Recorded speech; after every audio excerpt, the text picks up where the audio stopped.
হচ্ছে এই বাতাসটা গরম করা হবে, ঢাকা শহরটাকে গরম করা হবে।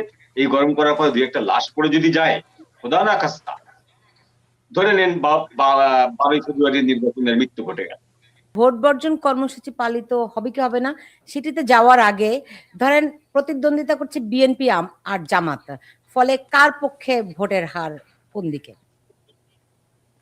স্বভাবতই বিএনপির পক্ষে ভোটের হার বেশি, এটা অনুমান করা যাচ্ছে। বিশেষ করে বিএনপি শুকনো নদী, মরা নদীটা গত 25 ডিসেম্বরে তারেক রহমান আসার পরে সরকার এই নদীতে পানি সরবরাহ করেছে বিশেষ কায়দায়। এবং বিএনপির নিজস্ব নেতাকর্মীরা বিএনপির নেতাকে সম্বর্ধনা দেবে, এটা খুব স্বাভাবিক। কিন্তু আমরা কি দেখলাম? আমরা দেখলাম যে সরকারের সবগুলো বাহিনী, সরকারের সমস্ত ডিপার্টমেন্ট এই লোকটাকে রিসিভ করার জন্য, এই লোকটাকে সম্বর্ধনা দেওয়ার জন্য পাগল হয়ে উঠলো এবং ঢাকা শহর ক্লপস করে ফেলল। এর মানেটা হচ্ছে যে তারা ওই সময় বিএনপিকে আপরাইজ পজিশনে নিয়ে চলে যাচ্ছিল জামাতের থেকে, জামাতকে দেখিয়ে দেখিয়ে, এই দেখো তোমরা আমাদের কথা শোনো না, কিন্তু এই যে আমরা বিএনপিকে কিন্তু উপরে তুলে দিলাম। এরপর যখন বিএনপির সঙ্গে নেগোসিয়েশনে আসলো, জামাত নেগোসিয়েশন করতে গেল, বিএনপি সরাসরি জামাতের সঙ্গে নেগোসিয়েশন করতে অস্বীকার করলো। তখন আবার সরকার জামাতের পক্ষে যেয়ে বললো বিএনপিকে, এইবার তোমাদেরকে আমি দেখিয়ে দেবো।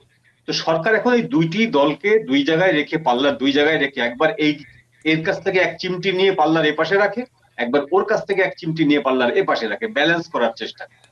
এবং সরকারের আলটিমেট প্ল্যানটা হচ্ছে পাকিস্তানের মতো। ইমরান খান যেরকম একটি বেশ টলটলায়মান একটি ভাসমান সরকার গঠন করেছিল, ওই কয়েকজনকে নিয়ে একটা ঐক্যমত্যের সরকার, যে লোকগুলো সবসময় ছিল ভালনারেবল, যে লোকগুলোকে পয়সা দিয়ে টাকা দিয়ে যখন খুশি কিনে ফেলা যায়। তো যখন দেখলো আসিম মনির এবং ডিপ স্টেট যে ইমরান খান রাশিয়ার দিকে ঝুঁকে গেছে, পুতিনের সঙ্গে দেখা করতে গেছে, সরাসরি আমেরিকার বিরোধিতা করছে, ঠিক সেই সময় তাকে ওই তিনটা লোককে জাস্ট পয়সা দিয়ে কিনে তাদেরকে অনাস্থা ভোটে ইমরান খানকে পরাজিত করে। বাংলাদেশেও এরকম একটি সিস্টেম করা হচ্ছে। ভোটের যদি ভোট হয়, যে জামাত এবং বিএনপিকে এমন সংখ্যক আসন দেওয়া হবে যেন কেউ নিরঙ্কুশ ভাবে এক দল আরেক দলের উপরে প্রভুত্ব করতে না পারে, এবং দুটি দলই যেন এই ইন্টারিম এবং ইন্টারিমের ছায়া যারা থেকে যাবে, এই সকল সুশীল সমাজ, এদের উপরে যেন তারা নির্ভর করে, ডিপ স্টেটের উপর যেন তারা নির্ভর করে। যে কোনো সময় যে কোনো কথা না শুনলে একটা চাবি মেরে দেবে, চাবি মেরে দেওয়ার সঙ্গে সঙ্গে তারা দাম করে পড়ে যাবে। ব্যাপারটা এইরকম একটা জায়গায় দাঁড়াচ্ছে। আমি সাইফুল ভাই এখানে আরেকটা কথা যোগ করতে চাই।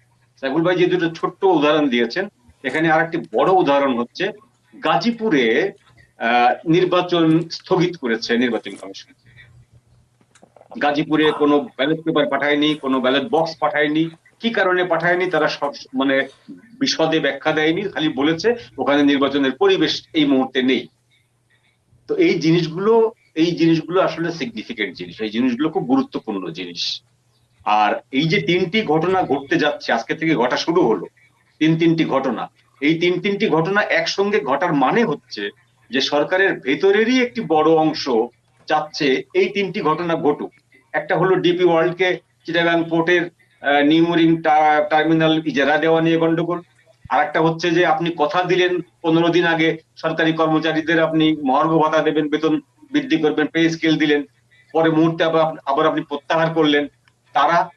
আর তৃতীয়ত হচ্ছে যে অদ্ভুত ভাবে ইনকিলাব মঞ্চ এবং ইনকিলাব মঞ্চ বলছে হাদির মৃত্যু রহস্যটা জাতিসংঘ দিয়ে তদন্ত করাতে হবে। এখন জাতিসংঘ ইদানিং যে মানুষের মৃত্যু তদন্ত করে, এইটা তো আমরা আগে জানতাম, ইদানিং জানা শুরু করলাম। তো এই তিনটি ঘটনা দিয়ে মনে হচ্ছে এই বাতাসটা গরম করা হবে, ঢাকা শহরটাকে গরম করা হবে। এই গরম করার পর দুই একটা লাশ পড়ে যদি যায়, খোদা না খাস্তা, ধরে নেন 12ই ফেব্রুয়ারি নির্বাচনের মৃত্যু ঘটে গেল। 12ই ফেব্রুয়ারি কি হবে এ নিয়ে জল্পনা কল্পনার কোনো শেষ নেই। মানুষ জানতে চায় 12ই ফেব্রুয়ারি মানুষ কি ভোট দিতে যাবে নাকি যাবে না, সহিংসতা হবে কি হবে না, পরিস্থিতিটা কি দাঁড়াচ্ছে, অনেক রকম প্রশ্ন এই 12 ফেব্রুয়ারি কি ঘিরে। তবে সবচেয়ে বড় প্রশ্নের সব প্রশ্নের বড় প্রশ্ন হচ্ছে নির্বাচন কি হবে।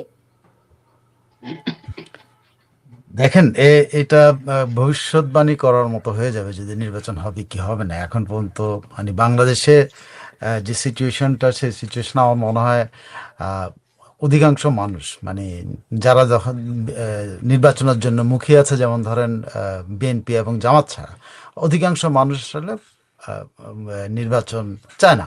তো যেহেতু চায় না, সেহেতু আমার মনে হয় বাংলাদেশে 12 ফেব্রুয়ারি যেটা হতে যাচ্ছে সেটা যদি নির্বাচনের নামে একটা প্রহসনমূলক কিছু হয়ও, মানুষ বর্জন করবে। এই বর্জনের আপনি বলতে পারেন যে বর্জনটা কিভাবে আপনি বুঝতে পারবেন বর্জনটা। আমি দুটো উদাহরণ দিই, আপনি দুটো উদাহরণ দিলেই বুঝতে পারবেন যে নির্বাচন অলরেডি বর্জন শুরু হয়েছে। ছোট উদাহরণ যদিও, যেমন ধরেন এই যে আপনি পোস্টাল ব্যালটের যে আজকে পর্যন্ত যদি আপনি রেকর্ড খোঁজেন, পোস্টাল ব্যালটের সব এখন পর্যন্ত পোস্টাল ব্যালট ব্যাক করছে মাত্র 41%, মানে যেগুলো পাঠানো হয়েছিল 41 মানে 40 পয়েন্ট সামথিং ফেরত আসছে। আর এমনিতে আবার কিন্তু আরো 12,000 ব্যালট বোধহয় ফেরত আসছে পোস্টাল ব্যালট এমনিতেই, মানে এটা জায়গা মতো পৌঁছাতে পারে নাই। তো এই অবস্থা আপনি দেখেন, মানে আপনি যদি এটাই তো হিসাবের কথা যে 41 বা 40 বা 45% পর্যন্ত জামাত এবং বিএনপি বা অন্যরা বা মাঝখানে যারা কোনো দল করে না সেরকম লোকেরা হয়তো ভোট দিছে, আর বাকিটা তো দেয়নি। তো এটা আজকে পর্যন্ত এইটার নমুনা হলো এটা। আরেকটা হলো খুব ছোট্ট উদাহরণ দেয়, সেটা হলো এটা আরো আরো ছোট, অনেক সুন্দর। বাংলাদেশের সকল কারাগারে কিন্তু ভোট হয়েছে, সবাই ভোট দিতে পারছেন। অনেকে ইয়েই হন নাই, ভোটারই হন নাই, জানি নেই ভোটারই দেন মাত্র কত এখন পর্যন্ত টোটাল ভোট কাস্টের যে হিসাবটা দেওয়া হয়েছে মাত্র 9%, 8 থেকে 9%। তো আপনি কারাগারে তো ওগুলো মানুষ নাকি, তো ওরা তো ভোট দেয়নি।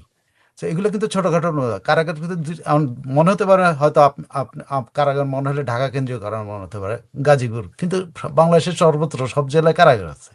সো কারাগারে কিন্তু একটা বড় জনগোষ্ঠী এখন আটকানো। সেই জনগোষ্ঠীর পার্সেন্টেজটা বুঝতে পারছেন কত পার্সেন্ট যারা ভোট দেয়নি। সো আমার কাছে মনে হয় যে 12 ফেব্রুয়ারি কি হবে না হবে জানি না, তবে ভোট বর্জন কর্মসূচি পালিত হবে।